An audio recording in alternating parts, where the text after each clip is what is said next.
Christie Aphrodite of souljourneysradio.com, and I just wanted to do a little video about essential oils that you can use for skincare. And I get that question all the time, as well as, oh my gosh, do you put it directly on your skin?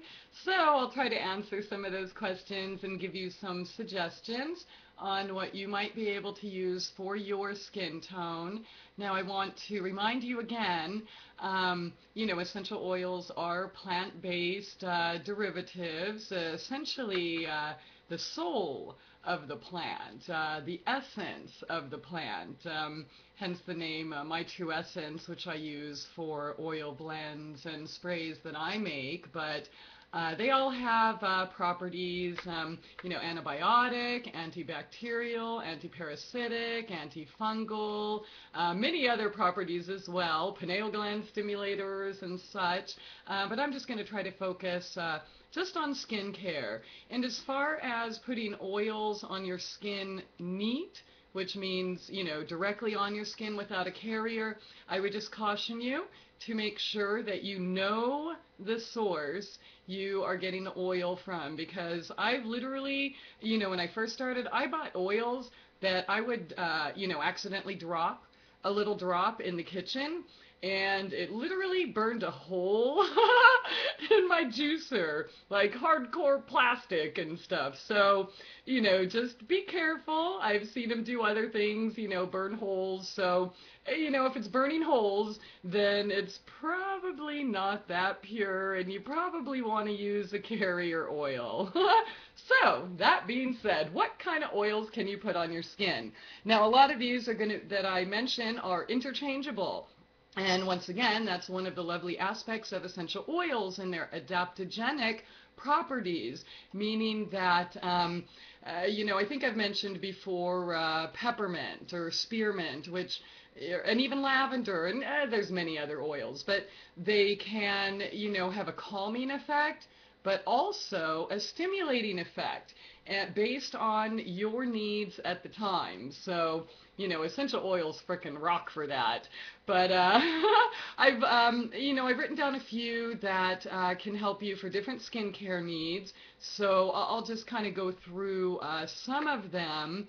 Now, if you have oily skin, you might want to check out perhaps using bergamot, clary sage, juniper, lemon, lemongrass, lime, tea tree, cedarwood. Can't remember if I said cedarwood, but those are excellent for oily skin. Of course, if you have dry skin or maybe aged skin, you might want to look into carrot seed oil, which is not the same as the carrier oil carrot seed. It's a pure essential oil, sometimes hard to find, but I was able to ask the lady at the herb shop here locally when she didn't have it, and she got some in for me. So, don't be afraid to ask your local suppliers what you need. If they don't have, oils we talk about here, or DE, or anything you think you need, I guarantee these mom and pop shops are going to do anything they can to get what you need in there. Obviously, they want your business, they need your business, and they need you to come back. So anyways, my local place, the herb shop, which, well, not local, it's about 25, 30 minutes to get there, but I love her. It's called the Herb Shop in Branson West, and she's always been really, really, really helpful. Anything I need or think I need that she doesn't already have. So getting back to for dry or aging skin, you might want to try carrot seed oil, chamomile, frankincense, even myrrh, which are both pineal gland stimulators, as well as sandalwood, another pineal gland stimulator. So I just love putting them on my face and my temples. Jasmine, who can't go wrong with jasmine? Rose, neroli, palmarosa, I think even bergamot is good for that. Now, if you have kind of a combination skin, pretty much everything I had just stated already, lavender, geranium, frankincense, patchouli even, rosewood, sandalwood, lang lang. I think I said rose already.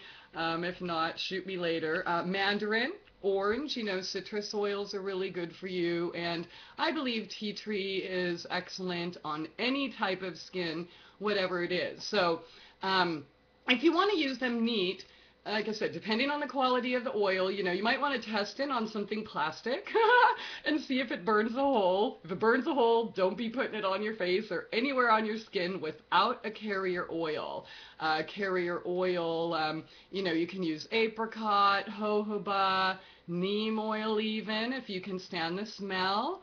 Grapeseed, apricot kernel, you can use hemp oil, you can use coconut oil, and you can use emu oil, which I happen to love, especially for, dealing with skin issues because it has, hundreds of its own properties.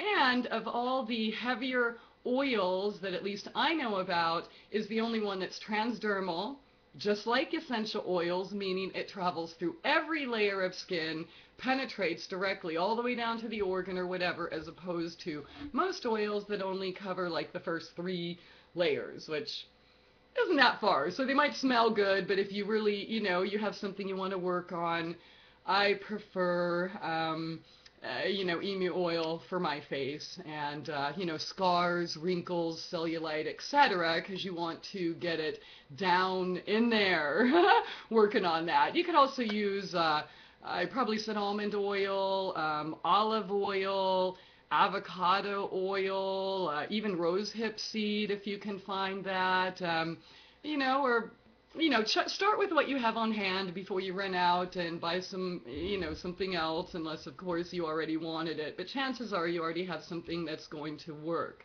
So I believe I mentioned cellulite. Now, cellulite is something, see, our bodies need fat, okay? This whole, like, fat-free craze and stuff is absolutely ridiculous because we need it to protect our cells, and the cells need that to function optimally. However, if you're getting a little bit too much of it, or taking in too many toxins from your environment, petrochemicals, pesticides, heavy metals, processed foods, etc., it'll kind of coagulate. And the cellulite is essentially clusters of the old fat cells that kind of harden and cause the surrounding tissue to lose elasticity. So anyways, I personally would prefer not to have any. I do have a little bit, so I've been using essential oils to help with that. I know a lot of people think you can just, not eat fat and change your diet and it'll go away. No. And some people think that you can just use exercise and make it go away. Well, that's not really all that effective either. And of course there's really expensive, skin creams and lotions that claim that it's going to remove your cellulite. The problem is, on the ones that do work even a little bit, they only work during the course of the time that you're using that product. So essential oils are something that actually go and repair the situation, not just cover it up, so they'll actually work at banishing, busting those little fat cluster cells. So anyways, so let's, and there's other things, of course, increasing your circulation, which a lot of these oils I'm going to mention already do. You can do dry brushing as well. You can even make your own sea salt body scrub to kind of improve the blood flow and start moving the toxins out. But if you want to put the oils, on your skin neat, one easy way to do it, if you don't want to just, grab the bottle and stick it right on, you can get a hot washcloth. Put some hot water, or even, stick some essential oils, get a bowl of water, put a couple drops of essential oils in there, put the rag in there, and the rag, the towel, will actually pick up the essential oils so you can wash your face like that, or anything else. So they do work as cleansers, makeup removers, just kind of restoring that vitality and such, wrinkles and everything. But I'll get into that next. So I'll try to stay on topic here with cellulite. Of course, I talked about in a previous video that peppermint oil and citrus oils are known, like mainstream, to completely dissolve petrochemicals, lemon in particular, citrus oils as well. So basically, you can start with any type of citrus oil, especially grapefruit. I'm sure you've heard of that. You know, they have like grapefruit diets, and you know, people actually like cut a grapefruit in half and rub it on them, you know, whether you're using it for deodorant or cellulite or just for the healthy benefits. I personally don't want to waste the fruit like that. So I use essential oils. So you can use grapefruit, you can use orange, and drink the juices as well, okay? Because that'll definitely help clear out the toxins. Lemon is also, I've found, to be really good for cellulite. Tangerine, mandarin orange, and I believe even lemongrass. That's just my own personal experience. In fact, all of this is, once again, I'm not a doctor. I'm simply making recommendations based on my own experience, things that have worked for me and others that I've been blessed to help. Another oil that will help improve circulation and digestion, which will help facilitate the removal of the toxins located in those, you know, beautiful little fatty deposits we might have on our hips, is citrus. No, I said citrus. Sorry, cypress. Cypress oil. You know, you can basically massage any of these oils, actually. Just, I guess you can't really see, you know, so let's say you want to do it here. Just kind of massage it in your oils, whether it's mint, citrus, cypress, whatever. And, you know, try to increase the circulation. You know, don't be all light and fluffy. I mean, just, you know, massage it. Get down there, okay? Not going to hurt you.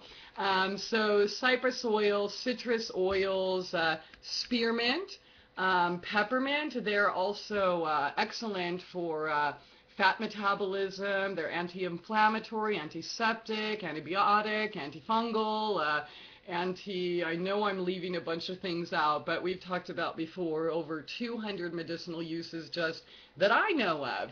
So you can actually blend these too, like peppermint and citrus is a really good combination. You know, and I also like to use oils. I like to mix them with, you know, say I'm using grapefruit. I like to mix it with sandalwood, or rose, or even calendula, or geranium, or bergamot. I do that with a lemon and lemongrass, or basically all of the citrus oils, and just kind of rub that into those little fatty pockets. So now if you, let's see, you want to work on wrinkles. Some of my other favorite oils, once again, pineal gland stimulators, are frankincense, sandalwood, and myrrh. You can use rose, you can use lavender, rosewood, and clary sage, which is also, or lang lang. Many of these are also known or thought to be aphrodisiacs. So, hey, you never know what else might come of it. You might actually be working that cellulite and wrinkles off. Okay. Now, another one that I don't believe I've mentioned yet for skincare is helichrysum. Also calendula or melissa oil. These are also very good for acne, as well as lavender, and once again, peppermint. So see, a lot of these are coming up over and over again, and that's, again, why I love them so much. They are so versatile, so don't ever feel like you have to use just this one oil. You know, who knows? You might not like lavender. That's okay. There's like 50 others that are going to work. Also, neroli oil, I'm not sure if I mentioned that. Roman chamomile, mandarin, sandalwood, tea tree, and carrot seed again. Those are all good for aging skin, wrinkles, etc. And now, if you have acne-prone skin, you might want to consider lavender again, lemongrass, tea tree, geranium, bergamot, patchouli, sandalwood, rosemary, lemon, juniper, jasmine, grapefruit, orange, lang lang, which all of these to me are very, very comforting. But so how you want to use them, like I said, you can use them neat, you can mix them with your favorite carrier oil, whatever, works best for you. You can make a little, like I said, put a bowl of water with hot water. Put a couple drops of your oil in there, stick your little towel in, and, wash your face like that, wash your whole body like that, or, do your carrier oil. I reuse all my bottles, and, so I just mix my oils in these bottles, and, anytime I have a little scar or blemish or, more wrinkles start showing themselves, I get a little bit more. All right, can't get enough of that. Delicious essential oil. But, the key is have fun with it. Use what you are drawn to, okay? Now, even if I or some big doctor or whatever says that, oh, well, jasmine's the best for that, and you just don't like jasmine, that's okay. If your intuition is telling you use lavender or, cypress or juniper or something totally different, use it. Even vetiver, which I believe has a lot of the same properties, my experience is as myrrh. A lot of people like that scent. It mixes really well with patchouli and citrus, and I believe like the flowery types, bergamot rose, etc. Some of my blends are really, really complex though. I know most recipe books will, tell you 2 or 3 oils, or don't mix any more than 3. Some of them, like my Hiker's Peak, that cured Ricky of gangrene, and, that helps people with different kind of issues, fungus, candida, etc., has 27 different oils in it. My face oil alone has, let's see, I don't know, like 15 at least. But, don't be afraid to mix it up. I mean, what, a couple drops? What do you have to lose? Thus far, I have not been unsuccessful with any of the blends that I had envisioned, only because I followed my heart. So I want you to follow your heart too. So there you go. I hope this helps you with different types of essential oils that you can use on your face, whatever type of skin you have, dry, oily, combination, acne prone, wrinkled, aging, etc. So I hope you enjoyed this, and put them to use, have fun, and smell good while you're doing it. Thanks for listening, and have an awesome weekend. Bye!